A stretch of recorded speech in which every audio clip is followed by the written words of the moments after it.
Le conte, c'est quelque chose qui est universel, qui va à tous les âges.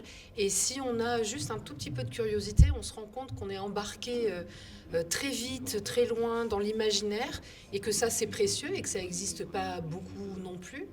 Et puis que les sculptures, c'est pas non plus quelque chose où forcément les gens y vont spontanément, et que là, quand on mélange tout ça, ben, ça fait quelque chose d'un peu inédit, mais surtout qu'on espère à la fois joyeux, à la fois intelligent, et puis qui donne à voir aux gens qui n'ont pas forcément l'habitude. Et moi, chaque fois que je tapais sur un glume, je pensais qu'il fallait que je me rapproche quand même, non seulement de, de ce qu'il dit, de ce qu'il voulait faire transpirer à travers ses mots, et que moi, ce sculpture ne trahisse pas tout ça.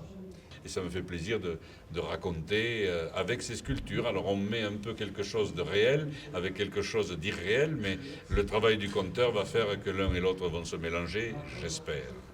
Mes chaussures ont des trous, mais j'ai marché partout. C'est vraiment cette amitié, ce respect qu'ils ont l'un pour l'autre. Enfin, moi, c'est ce qui me frappe toujours beaucoup, en étant pudique, mais en étant là l'un pour l'autre, d'avoir envie de travailler. Et voilà, donc c'est cette mise en scène de ces relations de ces deux hommes et de leur art, puisqu'ils ont chacun un art.